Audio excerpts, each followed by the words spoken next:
Welcome to another episode of Geek-Men and the Masters of the Thunder Nerds. I'm Dustin. We have Pumaira and Derry with us today. How's it going? Good. Glad to be back. Heck yeah. And you had a side quest that you were on of your own. And just fun times ahead.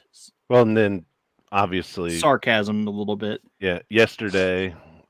So for everybody who watches this, I thought it was Thursday all day yesterday until I think like 10 o'clock I saw your message and I was like, oh man.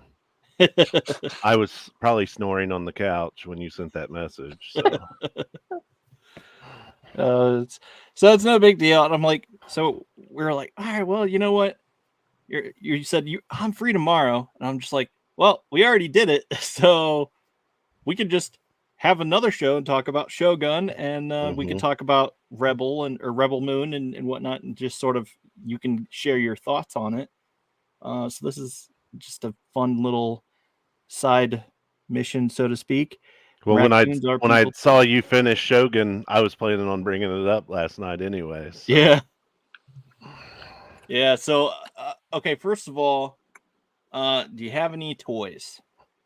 Oh yeah. So, first, I think I will say you won't be able to see this all that well, but I think I brought my Zack Snyder's Justice League that I got in the mail. Probably the last show we were on. Well, I finally kicked my wife's books out of my office, and so I put them in the prominent spot right here in the middle, which you can't see the flash, but I'm not worried about that because Ezra Miller's pretty crazy. But I mean, the black suit Superman, that's awesome. I wish they would have in the movie used the original footage where he had the mullet. Yeah, but I mean, you take what you can get. So. Yes, for sure.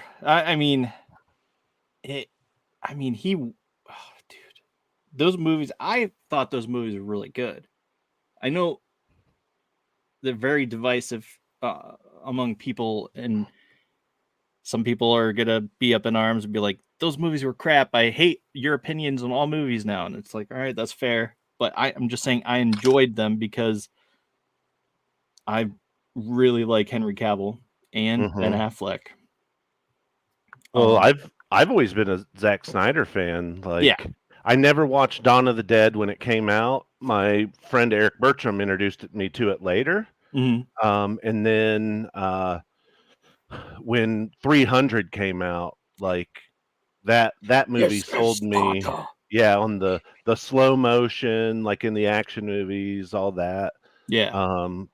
The only critique I would give on Zack Snyder is I don't know if he's evolved that much since then. Yeah. So that's the only thing I would say is, I mean, he has his very specific style with 300, Watchmen, Batman versus Superman. And I mean, I've made it very clear in groups that we're on Facebook and stuff that what my opinion is on the people who, they just absolutely hate his movies. Yeah. And they're decided before they even watch the movie. Right. And so his movies will start getting hate and nobody's even seen them yet. Yeah. And it's all those Marvel fanboys that, in my opinion, can just pound sand because his movies the themes are so complex. They are. And people who love DC, I will always say, have a higher IQ than people who love Marvel. So I'll just put that out there. And I am accepting hate mail too. So I'm gonna put that down on a T-shirt. Yeah. Make note. Then put your logo on the back of it. Right. That's sure to cause some waves. Oh, I'll go to a con with it on, and I'll probably get in a fist fight in the parking lot. But that's what I like. That's what I like to say. But yeah, I don't know, but it is what it is. I do think you're right. Like, he hasn't necessarily evolved as a director, but he does tackle difficult themes. I mean, The Watchmen alone was insane. Like, the only criticism that I had that I felt was lost was no pants, just the complete naked Mm-hmm. Mr. Manhattan, Dr. Manhattan, or whatever his name is. Uh, because in the comics they had it was this weird parallel. So he's not just naked the entire time. He doesn't Mm-hmm. have a big blue dong just flopping around the entire time. It, his, his attachment, his pants represent his attachment to humanity. Mm-hmm. And as time passes, you see that in his pants, eventually it gets to where he's naked, just sitting on the Mm-hmm. moon. It's like, so that is his last shred of humanity. Like he's being held and contained within this Yeah. spiritual, this physical realm of, mortality with all these seemingly mortals, so it's just very confined. And then when he finally lets go and he's just like, hey, I'm free balling it from here on out, it helped transition. Mm-hmm. And I think it would have helped in the movie because that way you didn't have to look at that big giant dong, animated blue dong all over the place. For 3 hours. Yeah. I mean, Right. It's like, let's figure out a way to make this not so. Yeah. we took my first wife's cousin. I forget how old he was. He might have been like 10 or 11 to that movie Oh, in the jeez. theaters. Yeah. I was like, it's going to pop up somewhere, but then it's You're thinking it's 3 going to be like the end of hours. the movie. Yeah. But So, no. They had it swinging around in force the entire time. yeah. Luckily, his parents weren't those ones that really cared. So, Yeah. And we just thought it was funnier than hell. So, I think my wife at the time was very uncomfortable, though, with her inner feelings. Like, I Yeah. think there was some turmoil there. She was happy and embarrassed at the same time. So, yep. Yeah. But I know we talked a lot about Zack Snyder, but before we jump and I give some thoughts on Rebel Moon. So one of my buddies, his son was getting married. They were doing the whatever it's called, the rehearsal dinner. He was paying for it, so he needed some cash. So I've been looking for a Voltron figure, and there's a lot that goes with this that's in a box over here on the floor. I've still got to get it out and see how I want to display it and everything. But it's the Shōgun, or however you pronounce it, edition, and he had already put it in robot mode. He's like, "Do you want me to like put it back into the vehicles?" And I was like, "Absolutely not. Like, Right. I'm going to display it like this. I could care less about seeing all the vehicles and stuff." Like, Yeah. it's the same thing with Optimus Prime for me. Like, if Yeah. I get an Optimus Prime figure, He's going to be transformed. yeah, I want him in robot form. Right. Like, so everybody gave those Super 7 figures hate because they didn't transform. Well, I'm not sitting at my desk transforming this guy. Right. To me, my figures are showpieces. Right. I want them in iconic poses, those kind of things. And I mean, if my nephews and stuff come over, hell, we'll get them down and play with them. Mm-hmm. But I don't need to have a Optimus Prime that I can. If I want one, I'll buy a different version that I can Right. transform. But I'm not sitting there for hours like playing with them as a semi, and then all that. So yeah, I'm not that big into it. So I was like, when he said it's in robot form, I was like, he goes to put it in the box, I'll have to like take it apart and transform it back in the vehicles. I was like, don't. Like, I'm going to take it out of the box anyway. I'm going to clear a shelf in my DTOL for it, because I'll probably get a couple other little versions of Ultron, and I'll probably put my. I started working on finally my version 2 Gundam. That's think it's going to end up being. I think it says it's like a 9-inch figure. It's something weird because it's a Japanese model kit. Mm-hmm. Um, I started putting it together last weekend, and dang, like it's so many parts, so many little itty bitty parts that you have to snap together, and my caveman fingers Yeah. aren't super good at it, so it was slow going. I don't. I'm going to work on it some more tomorrow, but I don't even think I'll finish it tomorrow. Yeah. But I'll put it with the Voltron as well. But I can see myself getting into more like of the bigger, more complex Gundam Mm-hmm. figures too. And I'm like, damn it, like I don't have room for it, but I'll probably get one of the bigger ones. Because there's a newer series, Iron Blooded Orphans, that I like Mm. the version of the Gundam from it. But yeah, so and then the other thing I was going to talk a little bit about, I'll share my screen real quick. I haven't done this before, so hopefully it lets me pick which screen I'm going to show. Yeah, it should. Just ignore the porn. Yeah, I mean, let's see here. I don't know what this window. Aha! I had to go to window. There we Let's go. see. So is it showing it? Yeah, there it goes. Um, so I've somehow stayed away from Mondo Mm-hmm. for I don't know since I saw some of the I like Anti Eternia He-Man. I almost bought it because I think Yeah. the Mondo is so freaking cool. Yeah. I almost bought it at that PowerCon. And I'm not like super invested in Masters of the Universe. Like Right. when I was a kid, Dolph Lundgren was He-Man. Like Right. my older brothers were the ones who really watched Filmation. I watched the movie, and Yeah. so I wasn't huge into it. But that figure, like, just totally blew my mind. Well, when they started Mm-hmm. doing these Batman the animated series, I was like, "Damn it!" And they did the X-Men, the '90s cartoon X-Men. I was like, Yeah. "Oh, I can't do it." But when they announced this Bane, I mean, I first saw it a couple weeks ago. Um, I was like, "Oh my god, I don't think I'm gonna be able to resist Right. getting this, and then I'm gonna have to get Batman. Batman to go with it." I think I can, even though it's Mark Hamill's Joker, I think I can stave off getting the Joker. Mm.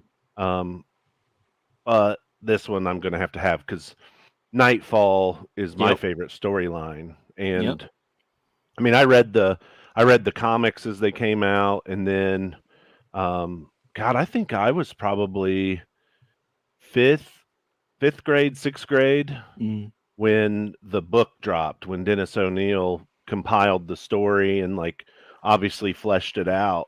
Yeah. And as soon as I read that book, I was hooked. Like, I mean, it does such a good job of explaining who Bane is because a lot of people, their interpretation of him is either uh, Batman and Robin, Yeah. which was terrible. Like Right. his version in that was he's Right. mindless, just a Yeah. mindless buffoon. And then probably from the Arkham games. Oh, Like okay. I find that a lot of people have never read Nightfall, either the comics or the book. Yeah. And I mean, when they announced that he was going to be in the Christopher Nolan stuff, I was like, "Oh, he's going to follow the story Yeah. closely." Nah, No. didn't turn out the way I wanted it. Not that Nope. I still enjoy the movie, just Yeah, I it don't was all right. I don't think it did Bane justice. No, it And did not.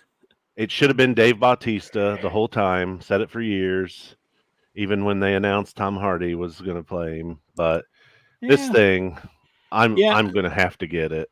Yeah, Like, I can definitely see that. yeah, It it looks insanely cool. this is like shows Mm. obviously all the stuff, and this is the special edition one. It's like the time something I don't know. Oh, So wow. it comes with exclusive uh, pieces as well. It's only 20, maybe $25 more. Hmm. So this is all the regular edition from what I understand, everything here, and then this comes with the um, time, yeah, exclusive timed edition accessories. So Huh. yeah, which I'm not necessarily a big fan of that head in the Well, timed edition accessories. I would probably put like the head with the red eyes on it, where he's yeah. making the like he's getting injected. But I'm probably not going to use those heads anyway. Like I want the mean ass like looking growling head here. So, but yeah, I'm gonna get drug into freaking Mondo now. Uh, get a couple to display. Yeah. So, Yeah. Everyone like it was me with Hot Toys. Like oh, same it's like thing. it's like all right, I have to keep it to just these two. Mm-hmm. You know, it just has to be that. If I stray into other categories, I will lose my mind Mm-hmm. So and my wallet what are the two? and my wife. Yeah. I don't know, but What are the two that you had to stick to? Boba Fett and Mm-hmm. Mandalorian. Oh, okay. So Yeah, I got the 40th anniversary Empire Strikes Back Darth Vader. ooh, nice. So like when I saw that come out, I had to have it. Mm-hmm. And then the other one's the Bespin Luke, where he's wearing the Oh, tan suit. Like yeah, it wasn't even out yet when I got the Darth Vader. It was on pre-order, so I pre-ordered and waited for it to come out. But yeah. like I just had to have those two together. And then Mm-hmm. there's backgrounds for your detolf that like the scene with Darth Vader's Yep. inside of Bespin, and then there's uh Luke, there's one where they're in the carbonite chamber, and Mm. I've meant to get them for 2 years now and just have never ordered them off eBay to put in You there. should you should get the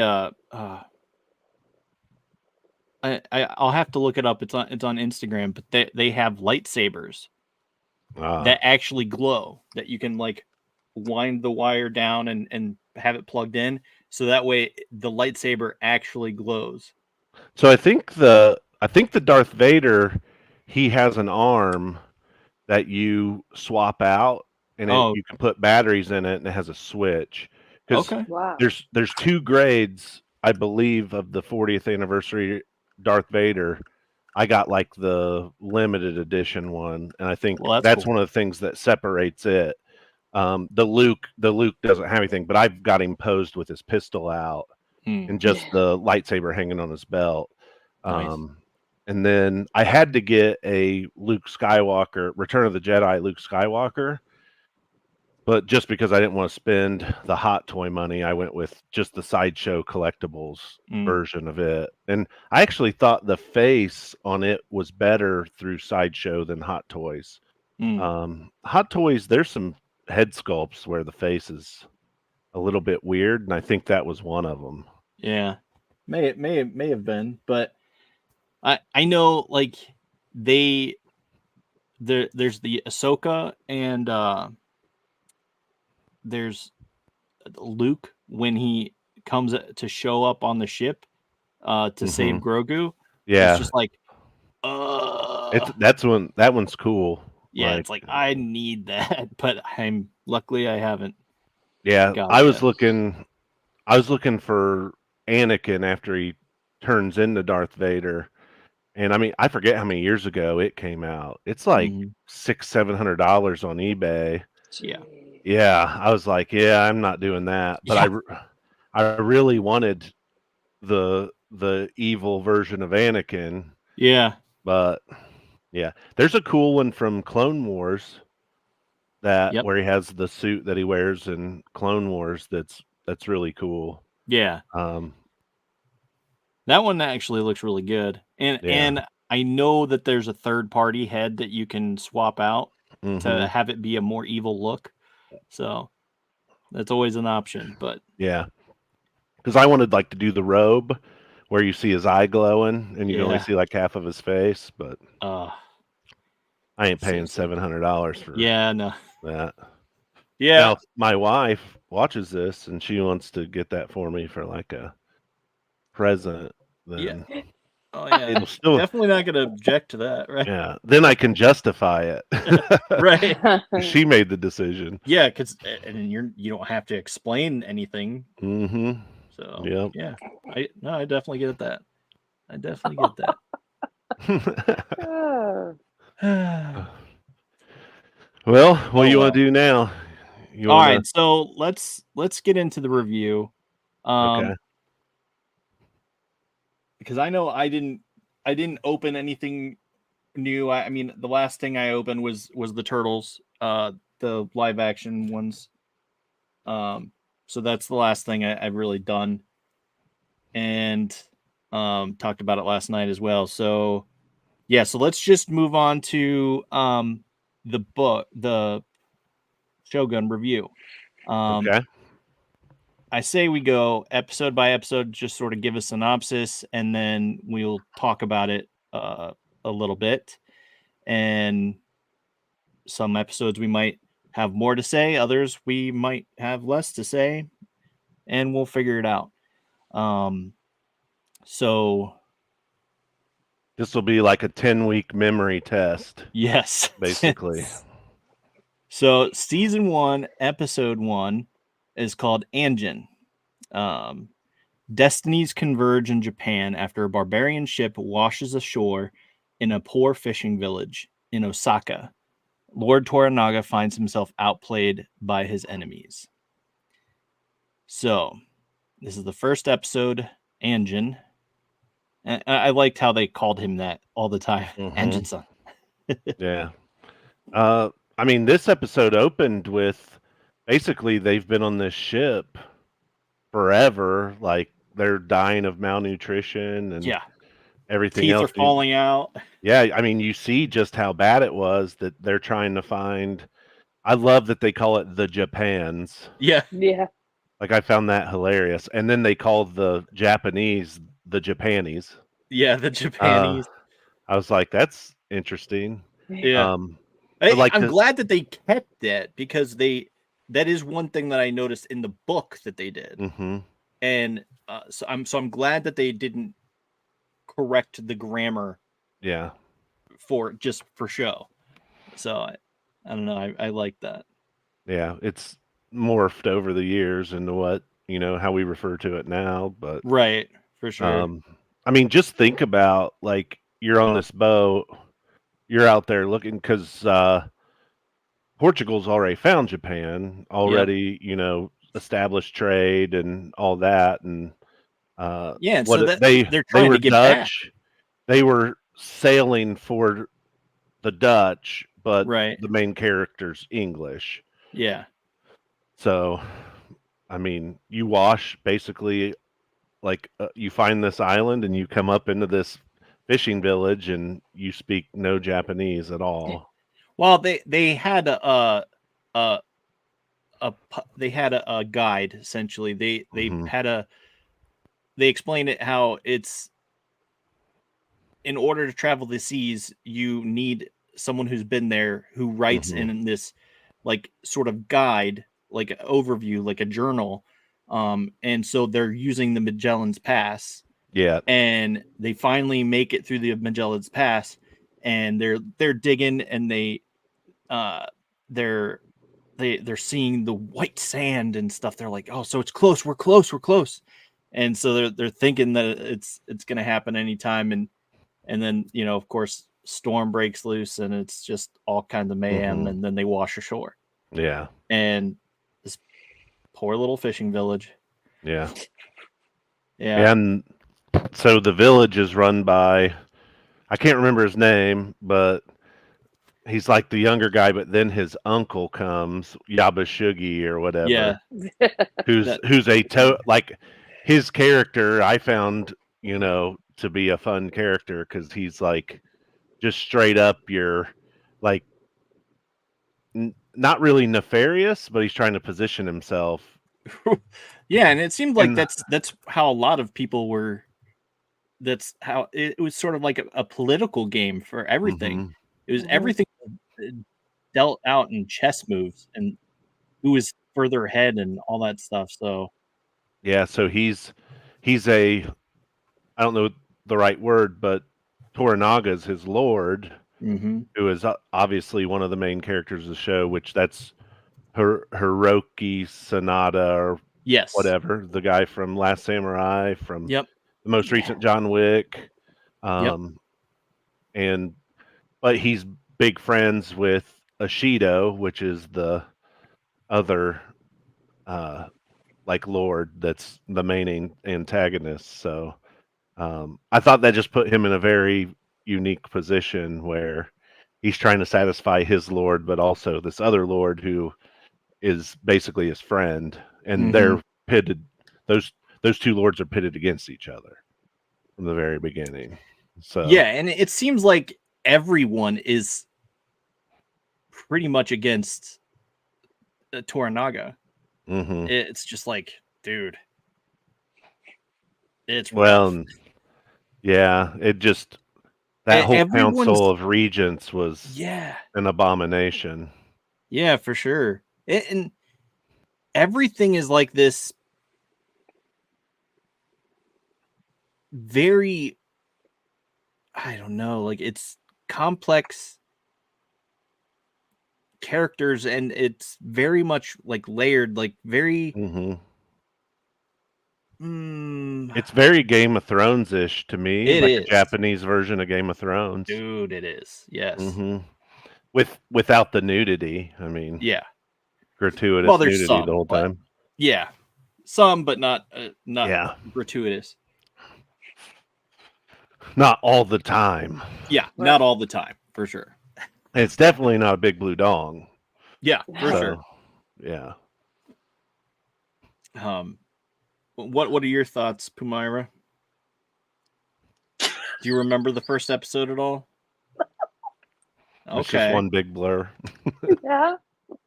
Well, and it's rough because we watched it week by week. Yeah, that's how we did it. And it got really hard to remember the first few episodes because they dropped the first 3 episodes in one night. Together. Yeah. And so I watched all 3 of them and then got her caught up after later on, like when she decided she wanted to watch it. So Yeah, it's hard to contain like 4 episodes worth of information when you're just watching them in succession. yeah. Right. Yeah, but okay, so I liked that episode. I thought it was good. Where is my list? Okay, my list. Servants of Two Masters was the second episode. Blackthorn's arrival in Osaka stirs up a hornet's nest of rivalries. Mariko is trapped between her cause and her faith when she must translate the barbarian in Lord Toranaga's custody. So here's Toda Mariko, who is he basically puts himself in this situation where he's like, you know what? No, he stomps on a cross and says, "No, I do not like this Portuguese Because they're Catholic. translator." Yeah, because Mhm. they're of different religions. One's Catholic, one's Protestant or whatever. And so he's stomping on the cross, and he's just like, Toranaga's like, wait a minute, there's something weird about this. Yeah. He's like, will you translate? And it's funny because Mariko says, yeah, he's translating accurately, but that's not good enough for Blackthorn Mhm. and the engine. So Which I don't know. like so you obviously find out a lot more about Mariko as it goes on the Mhm. series. I mean, she's an incredibly complex character from the perspective of everything that's gone on in her life. Right. Which that comes in more, I think, in one of the middle episodes. Yeah. But I think it was in episode 1 where you understand in Blackthorn sees like the links that these people will go if they're dishonored. Right. Yeah, for Um, sure. and you have like he's not there at this point, but uh Toranaga's one guy speaks up in the Council of Regents, and then basically Yeah, volunteers to do seppuku on himself and yeah, his child to remove his line, and like it just mad like it's most people look at baffling. that as madness. That Yeah, yeah. Overkill. No. Mhm. yeah. He's just like, dude, what is going on? Mhm. But he, he sees, he gains respect for them because he sees firsthand like what they're willing to do to not feel shame. Yep. And I guess it's implied that Mariko has essentially had some sort of shame in her Mhm. life that she has felt compelled to, commit seppuku on herself, basically kill herself, and so far she has been unable to do that. Someone has, either her liege lord or her husband or someone, has always put a stop to it. They've always said, no, you can't. You have to do this. You have to do that. And it's been like agony for her because she Mhm. wants to do what uh the one wife who was the wife of the person who speaks out. Mhm. I don't know her name. Um I should remember it, but yeah. Uh Sisu.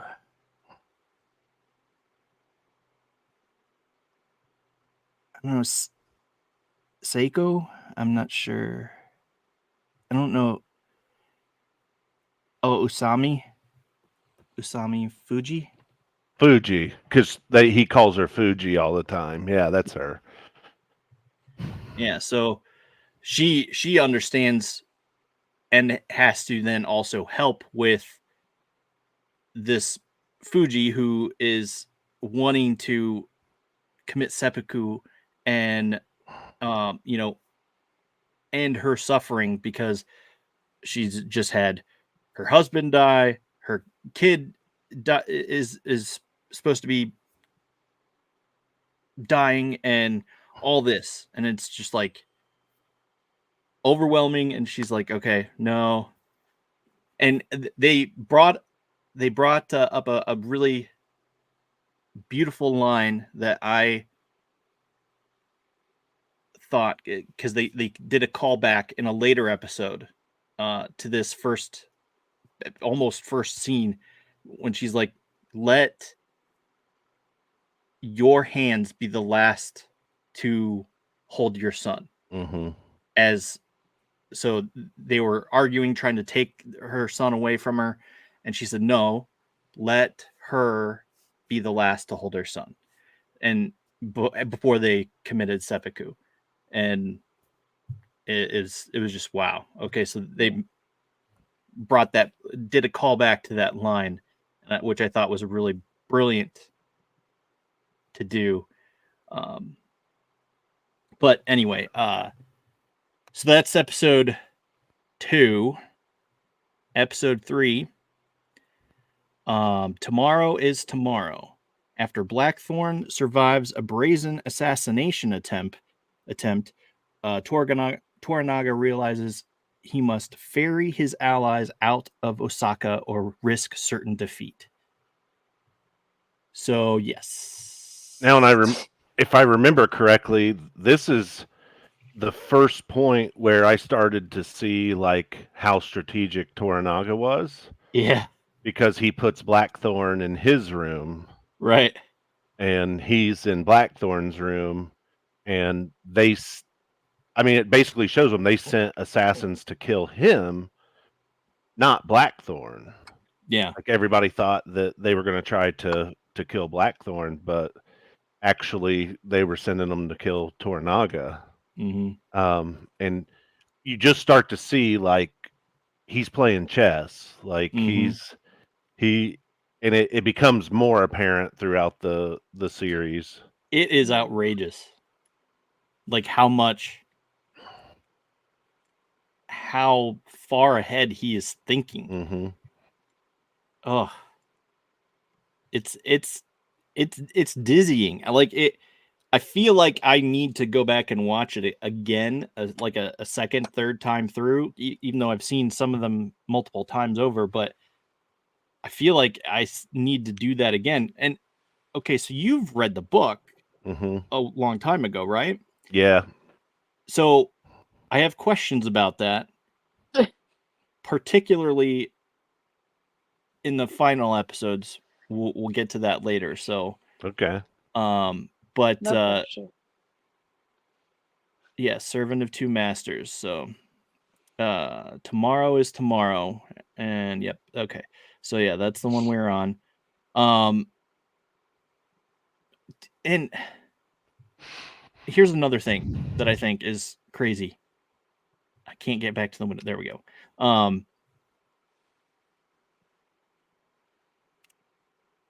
Everything is very much like poetic. Like they hold poetry in high regard Mm-hmm. and stuff like that. And it's like, Well, everything's art. I mean, yeah, like the culture. Like it is. if you look at like a place like London at the same Mhm. time, like it's a shithole. Right. And you go to this country where like they devote their time to making, order, Mhm. make things look. I mean, those gardens where Yeah. they've drug through the sand and everything, like they're just really focused on, and this goes back to a scene in Last Samurai. Yep. Like, I'm trying to think what's his Ken Watanabe's character.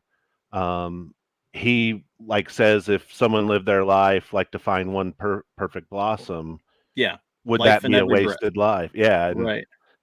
like that's the same idea that like permeates this entire show is Yeah. like they commit to certain things, and I mean everything is art to them.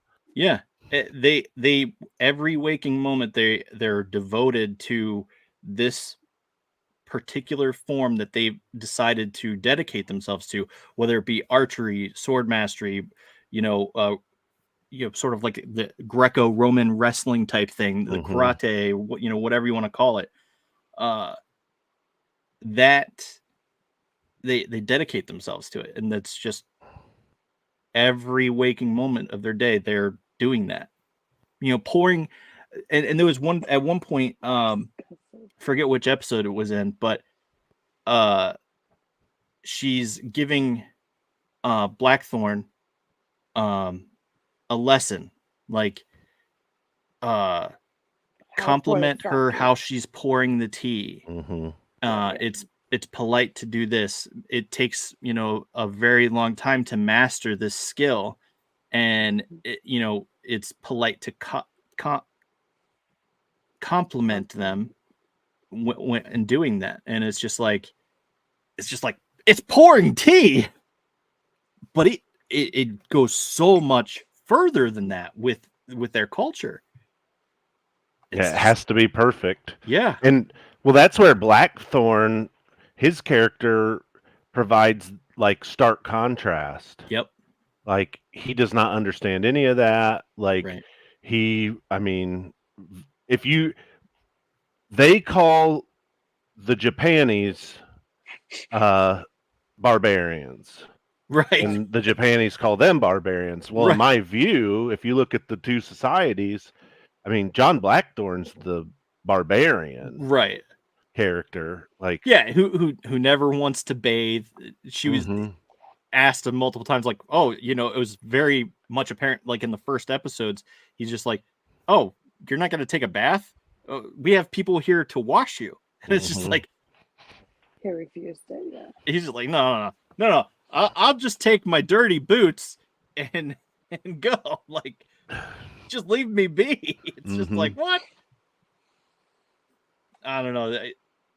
Okay, so first of all, that does seem outrageous that you would have someone come and bathe you as a grown man. Like, to me, that does seem outrageous. Like, but But that's something that's persisted too. Yeah. I mean, like if you go back and watch some of the old James Bond movies, like Sean Connery's James Bond movies, I can't remember which one it is, but he Mhm. goes to Japan and like the women are obsessed with him because he has chest hair.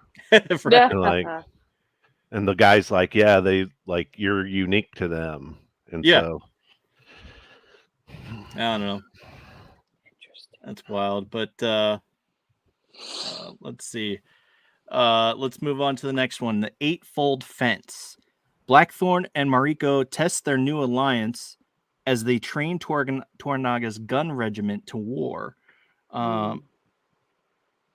Yabushi must navigate past promises to Ishido when an old friend comes to the village. Excuse me.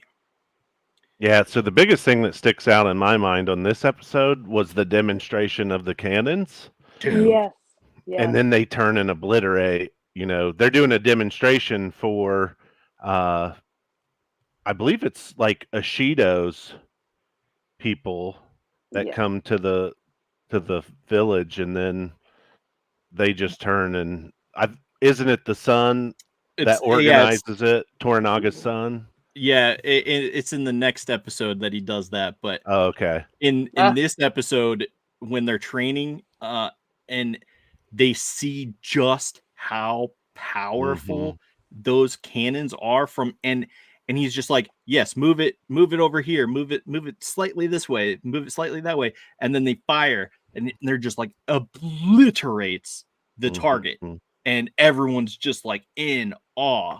They're like, oh my gosh, that's insane. And they're like, we need to have a whole regiment of these. We need to have all of this right now. Yeah, which This I is found a little really weird powerful. that, I mean, the Portuguese had been there. I mean, they were the ones bringing in guns originally and all that. Maybe they just hadn't, Toranaga and them hadn't been exposed as much, but I would have thought by that time they would have already seen like cannons being used and some of that stuff. Yeah. But yeah, that it was kind of funny how they put these cannon regiments together, and then these guys have no idea what they're doing, and then when they see like the power, yeah, like they're just blown everyone's away. all about it at that point. Mm-hmm. It's like, oh, I can't get enough. All right, so then Well, and Toranaga has no interest in using John Blackthorn for his sailing skills, which right is like his biggest, like, okay, well, you're just going to be the captain of my regiment. cannon regiment. Right. And he's just like, dude, I'm no good at like army tactics. Like, I'm better at sailing. Yeah, let me go take the Portuguese's black ship. And right.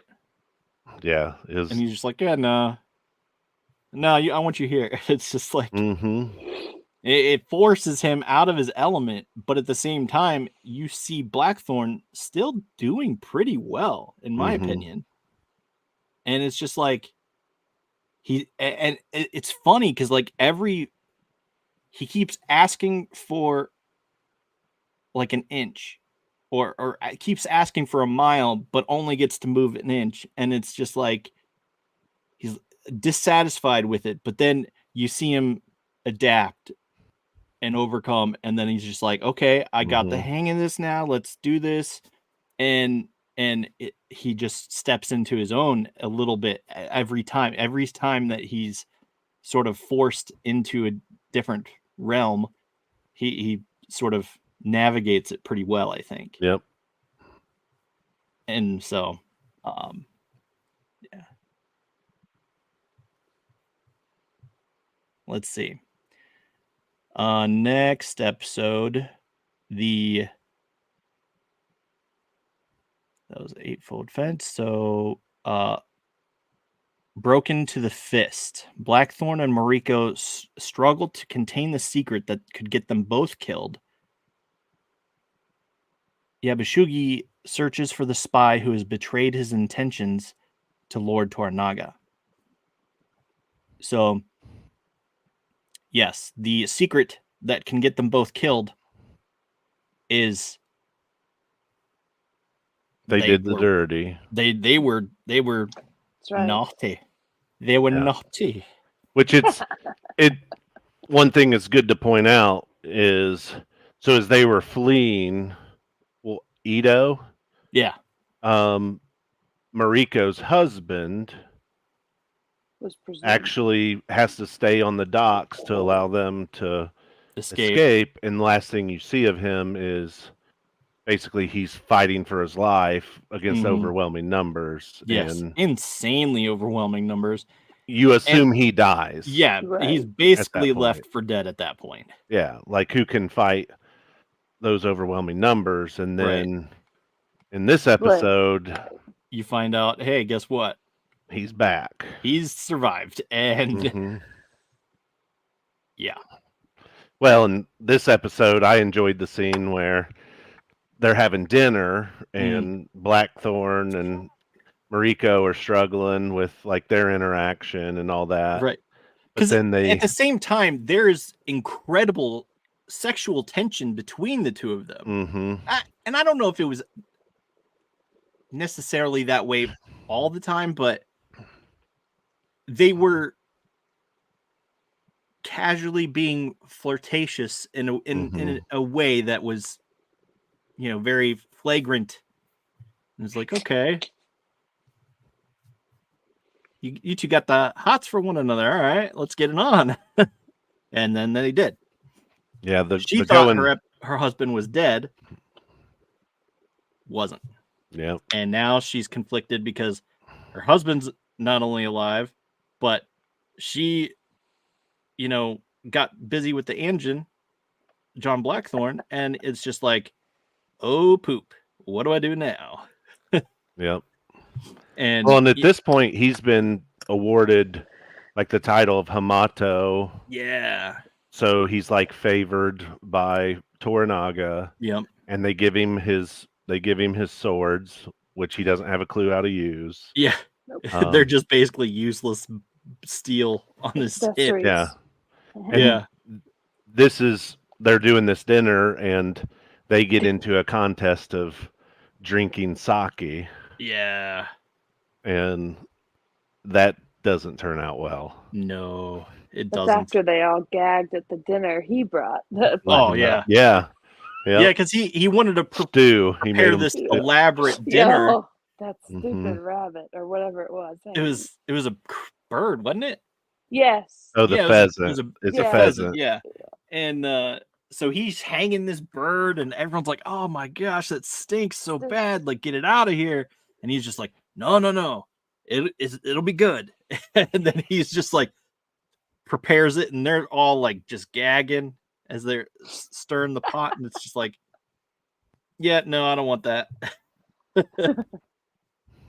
Oh, and Well, and it all boils to a head. Like the husband starts talking about how her family was disgraced and all of that, and I mean, it all comes to a head of basically this is the part where he shoots the bow mhm. while they're at dinner. He Yeah, like tells him that he's drunk as hell, and he tells him to pick the post, Yes. and he shoots it through the paper on the wall, yeah, and they don't like John Blackthorn doesn't realize that he stuck it right where he wanted him to, right. even though he's like almost fall down drunk at that Right. point. Yeah, dude, he was wasted. So high on sake, so to speak. But Sake's terrible. Rice I don't wine, think I've ever had it. highly distilled rice wine. So it's like I want to say it's like almost 20% alcohol. So it's not like a real strong alcohol by any means. I mean, your typical bourbon's, 40%. Mm. But just the taste, like we went like you go to a hibachi place and like they'll have the bottle of sake and like squirt it in somebody's mouth from like Yeah. 6 feet away. I had somebody do that to me one time, and the taste was so bad, like I couldn't do it. It was Yeah. just gross. Sake is not for me. I'm more of a rum kind of guy. Yeah, see, I like Japanese whiskey. Yeah. I just don't like sake. Yeah. So I've also never had that, but Japanese whiskey's good. okay. I've where's been the- known to drink an entire bottle of it in a night. So Jeez. weird thing is, I never remember doing it. Weird. It's weird Yeah. how that works. Okay, so then we're on the next episode, episode 6.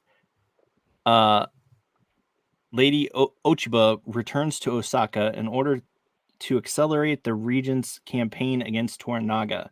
In Ajiro, Toranaga tests Mariko's loyalty to his cause.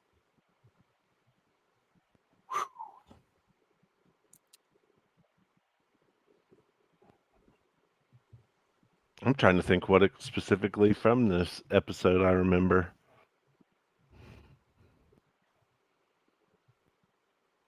It's weird that I Ladies remember of the Willow World. So this was when they were in the like sort of like the brothel type thing. Oh, yep. Oh, Yeah. And because the next episode is the Stick of Time. So this is the one before that, and it's very much finding meets well with Anjin, or this so-called infamous title. Sure, whatever it is, I can't remember. But Hamato. Hamato, Yeah, yes, Hamato. yeah. Thank you. And so it's all about that, but it's awkward because he's just like, John's like, wait, didn't we have a thing? And she's pretending like there was never a thing. Mm-hmm. And Well, I mean, it's punishable. Here's my thing: is it's basically punishable by death. She wants to die. Yeah. So I was kind of like, well, you could just say that you guys did this, and then there you go. end up getting like her husband could just kill her right there, basically. Right. Well, and that was the thing, because after he was all drunk and stuff, I guess he confronts Mariko, and John Blackthorne sort of has to step in and drags him off of her, and she's like, no, has every right to do this, according to their culture. So, but yeah. All right. So Ladies of the Willow World, and there's some confusing stuff to me that was going on in that episode, because it's like one of them is clearly pulling strings that she doesn't even have like tethers to. Like, what are you doing? She's just manipulating other people that come in to their establishment, and she's working the advantage, every advantage she can get. But anyway, next episode, A Stick of Time. Outplayed by new alliances in Osaka, Toranaga's forced to carve out a new deal with a long lost family member. So this is the episode where his brother is coming back, and they go to have a deal. Things are like, okay, things are slowly picking back up, and that's when their cannon regiment opens fire and obliterates everyone. Everyone, right. I mean, that was probably the most insane, goriest scene I've ever seen, ever. It was like people were just ripped apart. Oh, it was insane. Yeah. I mean, that was a very shocking scene. Like, because I don't think people understand, like, what's the reality of cannon fire. Right. And the Right. first time I probably ever put it at least bit in perspective was when the Patriot came out. Yes. Mm-hmm. Because Yes. like it showed the cannonball hitting the ground, and if it doesn't, the charge doesn't explode, it's ripping off people's legs, and just Yep. how brutal it was, that Yep. type of warfare. Like, yeah, that was jarring because bodies were just annihilated, pieces going everywhere. Yep. Yeah. They even had one person scooped into like a bag Mm-hmm. and were carrying him away. It's just like, excuse me, what? It's Yeah. just like, yeah. If anything should show cannon warfare, that's definitely a good. I also learned a lot from both the Patriot and Dances with Wolves. Yep. There was a lot of canon stuff in that too. So, but Yeah. this was, I think, it was by far the most like graphic I've seen Mm-hmm. that I can recall anyway. Yep. But it's very And jarring. then you have the whole, portion of this episode where Toranaga seeks out his brother. Mm-hmm. And I could almost pick up right away his brother resents, his position. Yep. And those, you get that conflict, like that, brotherly jealousy. And then, Toranaga, the more successful one, has to basically beg his brother to support him. And Mm-hmm. then you get the double cross, the patented double cross from the Yep. brother, that he's Yep. already made a deal with Ishido to sit on the council. Which, does Toranaga like foresee that? Does he not? Like, he kind of plays it like all this stuff's coming and he's just reacting to it. Yeah. But when we talk about the last episode, looking back, and this is where I think you're 100% right, you need to go back and watch the whole series Right. to understand the decisions he's making along the way. Yeah. So, but yeah, obviously it leads up to the very end where, against Toranaga's wishes, his son yet again does something that he's not supposed to and tries to kill his uncle. Yeah. Which that was a jarring scene at the very end of that episode. Yep. Just fighting in a pool of water, and Toranaga's son slips on a rock and his head cracks like an egg Yeah. on a rock. Yeah. That's brutal. And it's really like, it's weird because in certain action films, especially, people are portrayed as being like have a really hard head, you know, and but then there's an episode like this that comes along and it's like it just cracks open, and and you get to see like a flip side where it's like you see how fragile life is in essence. I'm not saying that's true for everything, but like there was another movie I just saw recently, Argyle. Oh yeah, yeah. With the whole stomp and twist, Mm-hmm. and they're like, "Oh yeah, it's easy. It's like stepping on an egg." It's like stomp and twist, and it's just like you're like, wait, really? Like, is it like, is it really that easy? Like, I mean, come on. Yeah, and like, so your forehead on your skull is front loaded with most of the protection Right, because you want to protect your, frontal cortex. right, The back of your skull and everything, like, it really doesn't take that much force, to crush somebody's skull. Like, if their right. head's on something hard, like one good stomp, like Yeah, your brain's Wow. turning to mush. I mean, not to yeah, get too morbid here, yeah, but the level of realism in this show is that's one of the things I liked about it.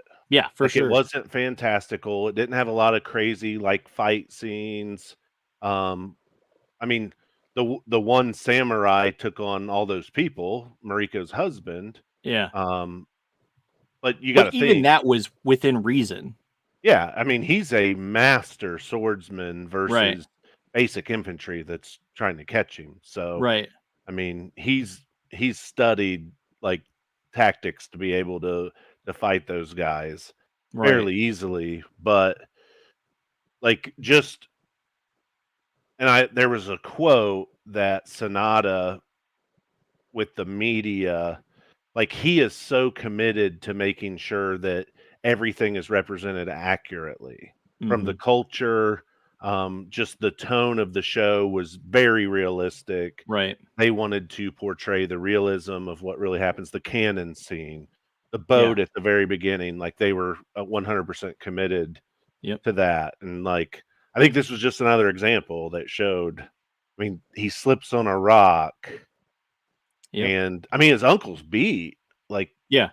he's about to die, and this just random occurrence happens, and like it changes the whole course of everything that's going on. Yeah. So, It really does. I I don't know. It's crazy the realism and whatnot in these episodes. Um so that yeah, we talked about A Sick of Time. Um and okay, The Abyss of Life. Toranaga's defeated clan moves to Edo and awaits their fate. And this is sort of the point that they're all getting upset with him. Like, come on, surely you have something else. Mhm. You can keep fighting, you know. hmm And Blackthorn's like frustrated. He's like, and this is where you just lead us quietly into submission, basically. And it's just appalled by him. And and he's standing there screaming at everybody like you're right, all gonna die, right, basically. Um, yeah, this is the one where Toranaga's in mourning for his son, yes, which I always thought was kind of crazy because like they give him basically time to mourn his son hmm before he's Mhm. expected to go back to Edo. yeah, Um, so I that's just different than most Western culture where it's like we're gonna come capture you and kill you. yeah, Like they're still respecting like these traditions that are in place, even though he's their enemy. right, Um, but yeah, like you just feel like he's totally given up in this hmm episode. No one agrees with him. Because this is the episode where his longest friend like yes, ends up committing, like he's like, if you're gonna go and turn yourself in, this is a disgrace that I can't live with. right. And And he's like, he I'm he going to commit performs seppuku. seppuku. Yeah. Yeah, and so boom, he just does it, and man, it was very like powerful, like to see his emotions like in that moment because it's like I felt like he had plans. Because he had other steps ahead, but couldn't reveal them now. hmm And if he had revealed them, then things wouldn't have played out how they were going to. It just felt like it was like he felt it was unfortunate that no one else had stepped up to do this instead of him. But instead it was him, his oldest friend, and he's just like he just has to let it happen. hmm And it's like, I don't know. It's just can't imagine that. It's heartbreaking. Yeah. And so this is where I want to go back and watch because he could ask his friend to actually do this to help him save, because he mentions at one point like, is our survival or the survival of Japan more important? He says it Hmm right in this episode because uh, a lot of his subjects are being selfish. Like they want him to survive. Well, he wants Japan to survive, Right. and he sees a way through this, and he's moving these chess pieces on the board. You know, I kind of question like, did his friend know? That this Right. is what would be required to get them over the hump, or was Because it just he felt disgraced and just did it? yeah, it would be interesting to see if we could figure that out at some point. But because of what comes in the next couple episodes, Yeah, and at the end of this episode, so Blackthorn and Yabashigi basically make an agreement towards the end of this episode that they're going to go to Ishido and mhm, try to ingratiate themselves, so Blackthorn can get his shit back and right. leave. But Mariko goes and talks to Toranaga, and Toranaga's he knew it was coming, Mhm, that Yabashigi and Blackthorn were going to ask to go to Edo. So then mhm, he's like, well, Mariko, he sends Mariko, and he's like, now it's time to do your part. right. And it's that whole, it's time to do your part. Are you ready to do your part? Hmm. It just that makes you think like, wait a minute, maybe he really did have this all thought out, and maybe his friend really was Hmm. doing his duty, and you just didn't notice it at first. Yep. Like, I Or don't he know. manipulated his friend into a situation where he knew Right, what effect that would right. have on everyone Yeah. else. That's always possible. But this is where the endings of every episode in this show just hook you Yep. Yeah. into the next one. Like, they did a great job of keeping the tension up at the end of the episode to kind of do like a cliffhanger into the next episode. Yeah. And Crimson Sky is the next episode. Mariko arrives in Osaka for the fight of her life as the invading army quickly approaches. Blackthorn and Yabashigi must scramble to save their own heads as the options dwindle. And yeah, so I think that's where you were talking about. They had decided of what they were going to do, that they were going to Hmm. Yeah, this is where do they're that. presented to Hmm. Shido, and he just Hmm. basically shuts them down. Like, he Yeah. wants no part of what they're trying to do, Hmm. and basically just pushes them off out of where they're basically begging him to allow them to serve him and everything, and Yep. basically they have zero options at that point. Yeah. It's funny how often he manipulates people into these situations to where they have no other option. Hmm. It's just like you put them in a corner. Yep. Well, and this episode did a really good job with showing all of the politics Mm, of you're not prisoners. So right. Toranaga's wife and daughter and new son Hmm. are there. Actually, I don't think it's his daughter. I think it's his other wife. Yeah. Um, and his baby. They're trying to get his son out, but they say, "Oh, you're not prisoners," but then they put up every roadblock Yep. to not let them leave. And basically, at that point, I'm trying to think what was the very specific action that happened that then Mariko said, "Well, I'm going to commit seppuku." Just when it she had to leave the Oh, he ordered her palace. to leave. Yeah, and she Toranaga said, I ordered. must go fulfill my lord's Hmm. wishes. I need to leave. And they're like, if I'm not a prisoner, I'm free to leave. And she keeps trying to step forward and step forward, and people keep blocking her, and she tries to even fight some of them and kill some of them.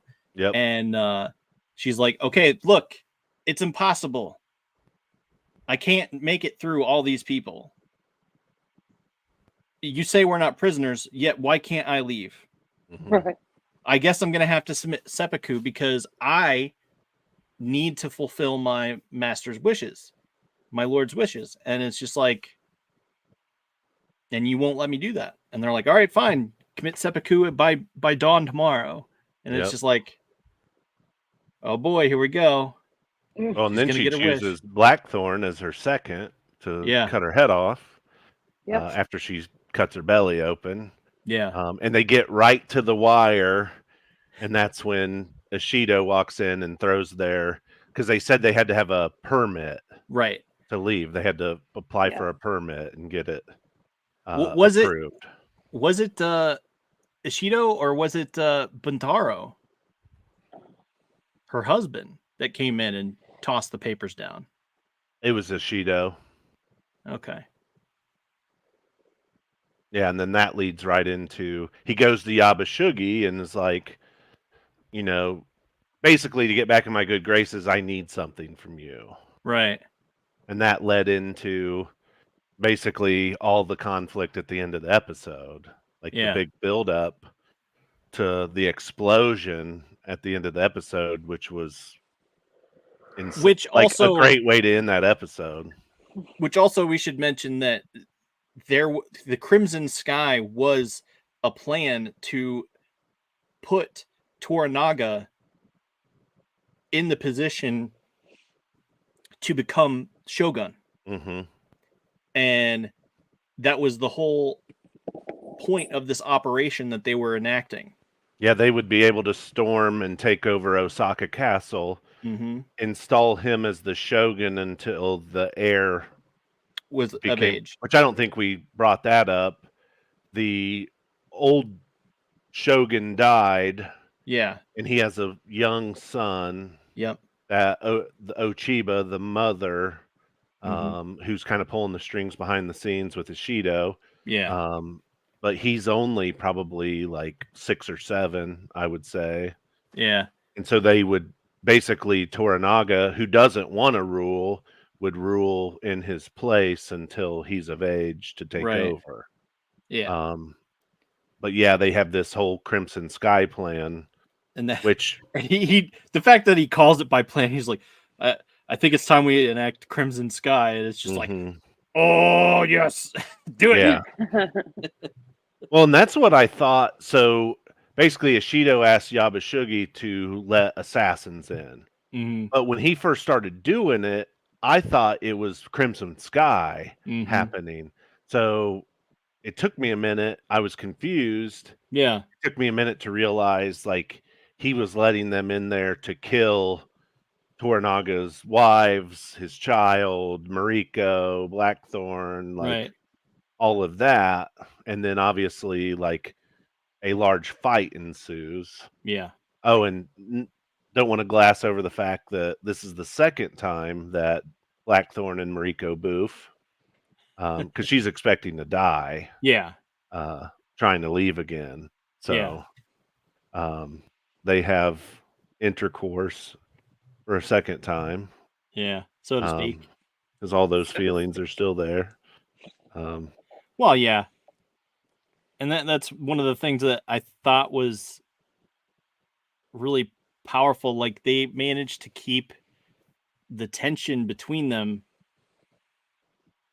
and it carried throughout the whole thing. Like, it wasn't like a quick fling and then they were done. Like, no, it continued. Like, there was other things that we haven't mentioned that are like, she said, Mariko said, I will only say your words, translate your words. That's the only relationship we have. She's drew the line in the sand and said, look, there's nothing between us. This is all there can be, and there can be nothing else.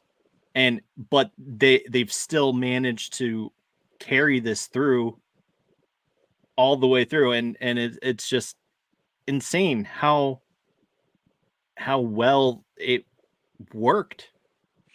Well, I thought it was very believable. The Japanese are very unexpressive. Yeah. And it was just very little, like, signals and scenes that, like, that flame was still burning. Yeah. On her end between the two of them. Yeah.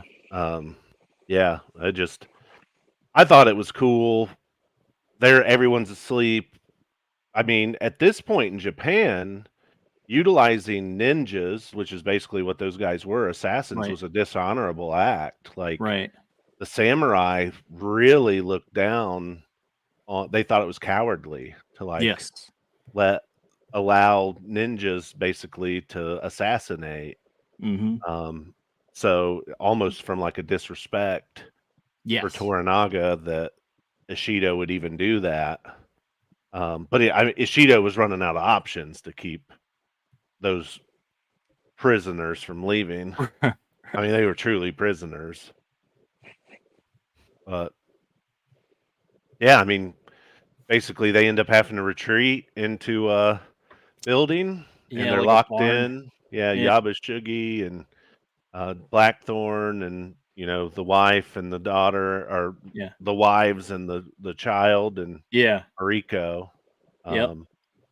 And basically they know what's coming. Like they Yep. know that, hey, they're going to blow this door and make sure that everybody in here is killed. Yep. And like Mariko puts her body up against the door and says, in protest of Yeah. Well, like how and that. it's frustrating that they didn't just push the table, that Right. somehow Blackthorn couldn't push up by himself, needed help, and that they couldn't put stuff in front of the door, but she sacrificed herself in the end Mhm. and was blown away. Well, and this is another scenario where, like Toranaga's words, like, now it's time for you to do your part. Right. Like, she had wanted to die because of her disgrace of her family the whole time. Yeah. And it seems at that point, like, she went there just to die. Like, Right. they needed a symbol to turn the regents against Ishido. Mm-hmm. And so no matter what, she was going to try to die. Cause I mean, she picked up that, I forget what they're called, but the glaive or whatever, and started, fighting all the soldiers, and they're Mm-hmm. expecting them to kill her, and they Yeah. didn't kill her. So then she presses her body to that, and literally the episode ends with the explosion. Yeah. Yep. And And that was brutal. I looked at my wife and I was like, God, I gotta wait a week. So It's did like, we. no. I was Yeah, that was a brutal waiting. So the final episode comes in and it says, "A dream of a dream.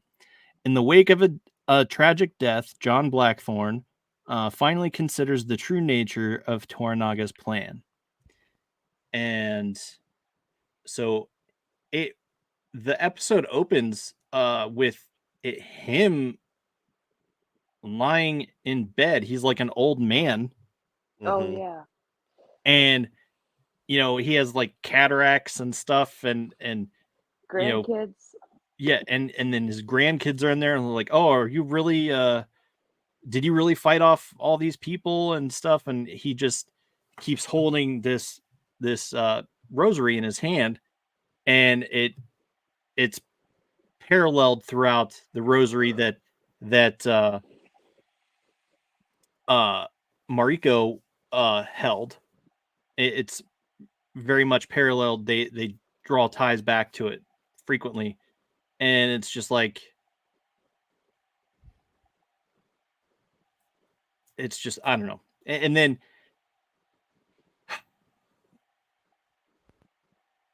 I don't know. I don't know. I lost my train of thought, and I can't think. Yeah, after that scene, they cut to the aftermath in that building where the explosion happened. Yeah. And I mean, you hear ringing, like they can't hear anything. Obviously, everybody's pretty much injured. Yeah. That's when you find out Mariko's obviously dead. She wasn't blown to bits. Right. She was I still intact, but intact, yeah. because I mean he got to hold her, and Mhm. he's just all sad, Yep. but Well, and that just starts a domino effect yeah. through this last episode of Mm-hmm. basically Ishido, and Ochiba turns on Ishido because her and Mariko had a relationship, and that was one of the other things she was sent there to do, was to kind of drive a wedge between those two. And then when she dies, the mother of the little emperor, she starts turning on Ishido, and it galvanizes the Council of Regents against him, Right. because he's the only one that could have done it. Like, they start to realize that, wow, he's really trying to, like, take this over, and none of us are safe, and we've always been Right. prisoners here and all that. So Yeah. yeah. And then that leads into the big reveals of basically Toranaga laying out his like describing his plan, not necessarily explaining everything. Yeah, well, I mean, and he's like, it comes to where he Yabashugi is gonna commit seppuku, and he chooses him as his second, Toranaga as his second, and he's like, come on, the game's over, like, can't you just spare me, tell me the plan that you've had this whole time, like. And he's just like, yeah, but why should I tell a dead man? So it's just, but it flashes, I think it flashes forward to like just the different armies coming to head. And what I wanted to know, is that how it plays out in the book? I'm not sure. I don't remember. Probably something I need to do now is go back and revisit the book all these years later. Yeah, I actually grabbed it on audiobook. I think I just have it didn't on get Audible. yeah, I just Yeah. didn't get to finish it before I had to check it back in. So Yeah, because well, and basically he reveals that, like, Crimson Sky was already enacted. Like, yeah, everybody knew it as a plan to, like, storm the castle and install him on the throne, like a one night mission. But it's actually been going on. He's been enacting the plan for a significant amount of time right. during this season, and that's where the light bulbs started going off for me of like, man, this guy's like played the long game. Yeah, for sure. And yeah, they were playing checkers and he was playing chess. This is probably the Yeah, best no doubt. analogy. Oh man, I don't know, but so that's what I was curious about. Is I was curious if that's how it ends, or do you think there'll be a second season? I don't think there'll be a second season. I really don't. I almost think when I looked at it on Hulu that it said, when it was on the main page, the series finale. I think it's a one season and done Yeah, adaptation of the book. yeah, I don't think it'll move forward. I think that flash forward to those armies is basically, while he's explaining, is yeah, what would have happened. yeah, But it's showing that because of his plans, he was able to avert like those armies having to fight. yeah, Like, that's kind of how I interpreted that scene. Was he was basically laying out like, this is what would have happened right. if we That's how I hadn't thought of done it these too. things. Yeah. So I don't think there'll be a second season. I think it's kind of a once and done. Not to say they won't tell, other stories from like the samurai period, which is actually a very long period in history, all the way up until the late 1800s. Yeah, But yeah, I can't see them going forward with a second season. And I'm not aware of any content that builds like on the story after the book. yeah, and see, that's where I was like, let's see, if you It's almost like Google, if they decide to do it and there's no backstory, it'll just piss me off. right, Because it's basically like Game of Thrones. right, Once they ran out of source material from Martin, and the HBO guy started making shit up, Oh, that's the definitely when it. series just went downhill like super fast. Yeah, for sure. And then they start leaving coffee cups in scenes and all that, which I'm the odd person out. Like I do not like Game of Thrones as a series. Yeah, The first season was good because it followed the first book pretty closely. But they deleted entire storylines and characters that yes, I love, like the right. Theon Greyjoy's uncles, the sailors, Victorian, the Crow's Yeah, Eye, like those guys to me were like some of the best. everyone in Dorne was cut off. Oh They just yeah, they were just like, that was a huge storyline at the end of that fourth book, and hmm it's just like, holy crap, where is this gonna go? And then they're just like, oh yeah, we're not doing it. And Martin doesn't even seem like he's interested in doing it anymore, writing it anymore. And it's yep, like, it's already finished. It's like, you haven't written it. yep. I Yeah. there's like three or four. There's like three or four different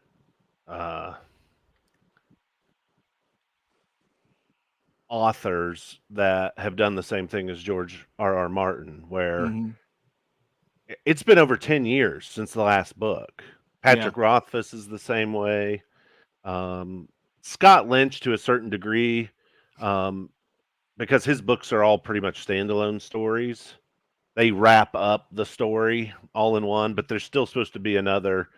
That's the Locke Lamora series, which is an amazing series of books. Like Locke Lamora is one of the he's a thief, basically like a thief in like a fantasy world, and has to pull off these heists, like get his ass out of trouble. And it's I think the first book's Lies of Locke Lamore, and man, it's good. But he's another author that's kind of fell off the map, hasn't finished their series, and like George R. R. Martin just pissed me off to the nth degree. Yeah. But he's got time to do these prequels and shit.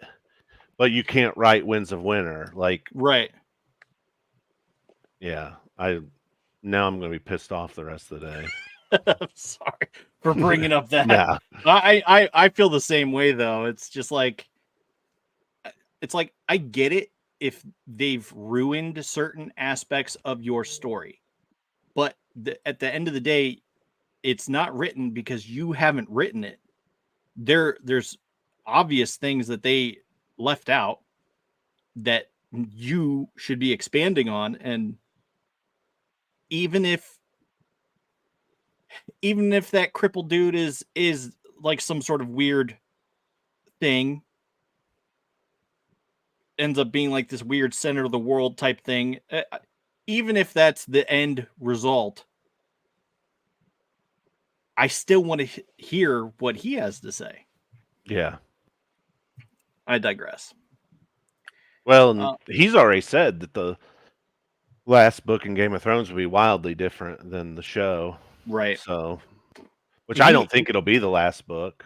I think it'll be kind of like what they did with the Wheel of Time series and split the last book into either 2 or 3 books. Yeah. Which then the likelihood of it ever getting finished is even lower. So, Right. friggin' a-hole. Well, all right. So that's our review of Shōgun. So good. So good. I really enjoyed it. What are your thoughts, Pumaira? I liked it. A lot of reading. Yeah, it was a lot of reading, and that's why, like, my mom, she just has no interest in reading it. It's just like, Yeah. I can't pay attention to what's happening on screen and read it at the same time. It's just like, well, you feel like they're speaking incredibly fast, but what's actually being written in the bottom sentence, maybe, is like one sentence. It's like you read it in a fraction of a second, and then you right. get to see everything else. Yeah, and then you can look screen. back up at the scenery and whatnot. From anime, I'm so used to subtitles because I refuse. So My Hero is probably the only show that I enjoy the dubbed version. Uh-huh. Everything else that I watch, like I couldn't stand the dubbed version of Demon Slayer. Mm. Tanjiro's voice, oh my god, it's a train wreck. So like I watch subtitled on it. Um, there's a Viking anime on Amazon that um, I just watch subtitles. Plus, I just like to hear Japanese people talk because Oh yeah, dude. Yeah. their language is amazing.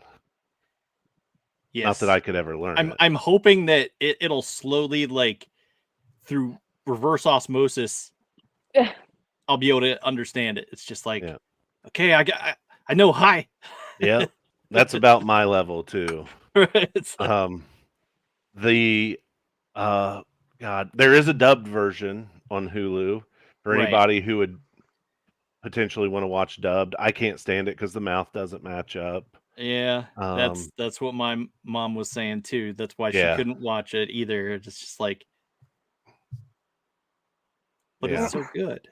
I know I mean, this is probably one of the only shows in recent history that I would rate. I think it's a 10 out of 10. Like now, people who are action oriented may not be for you, but if you like Right. political intrigue, strategy, that kind of stuff, I mean, it's 10 out of 10 for me.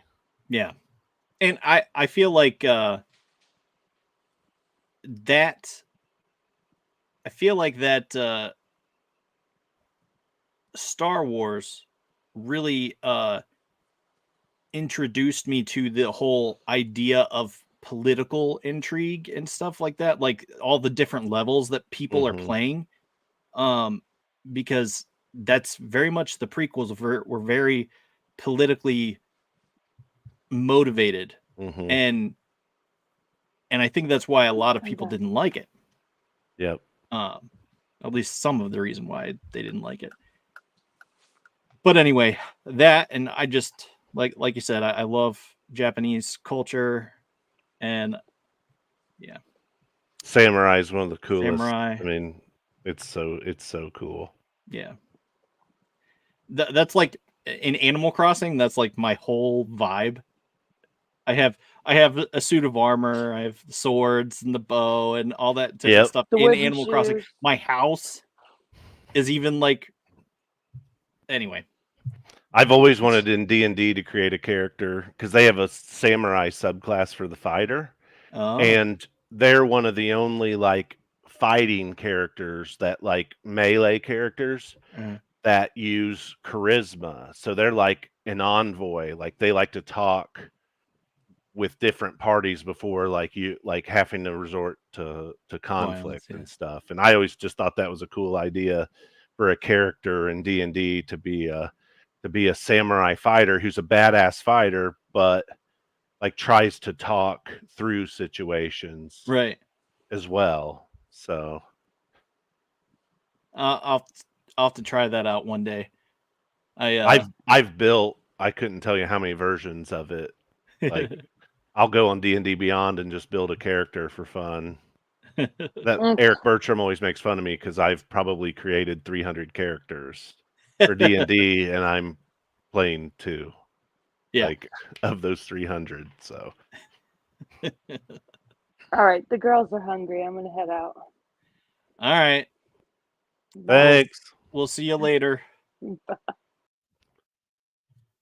Uh, but anyway, okay, so that was our review, and uh quick shout out to um anyone who would be interested in doing this.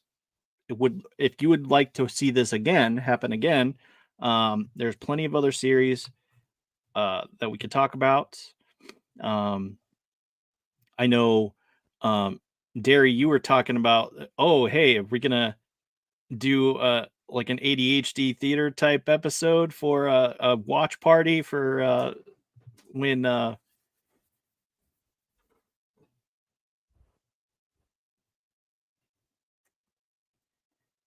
Avatar came Oh, out.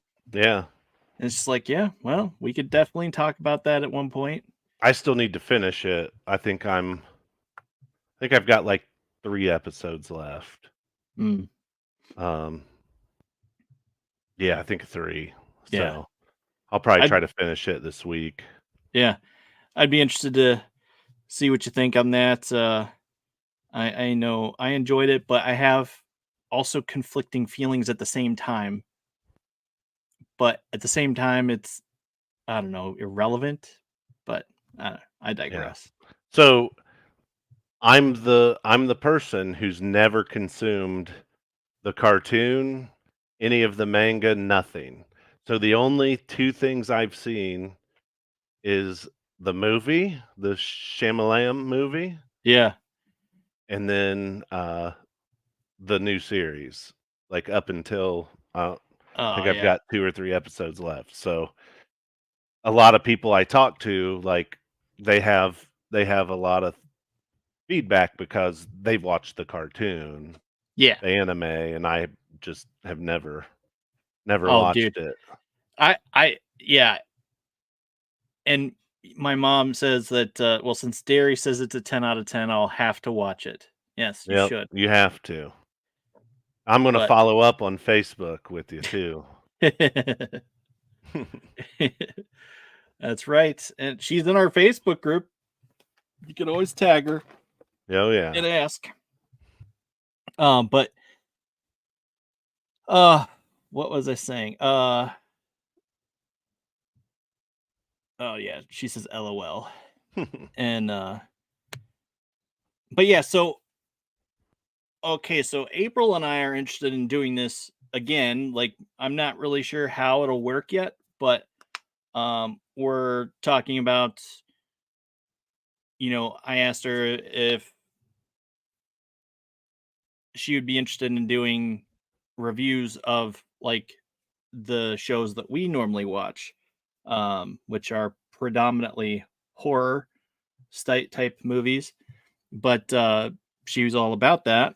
So why not? Do you want to hear more about hear more from Pumira about our movies and stuff that we watch? Let us know. Reach out, hit us up on Facebook or Instagram or email or anything of the above. But that has been our Shogun review. And until next time, I will do this. And until next time, Thunder Nerds Ho!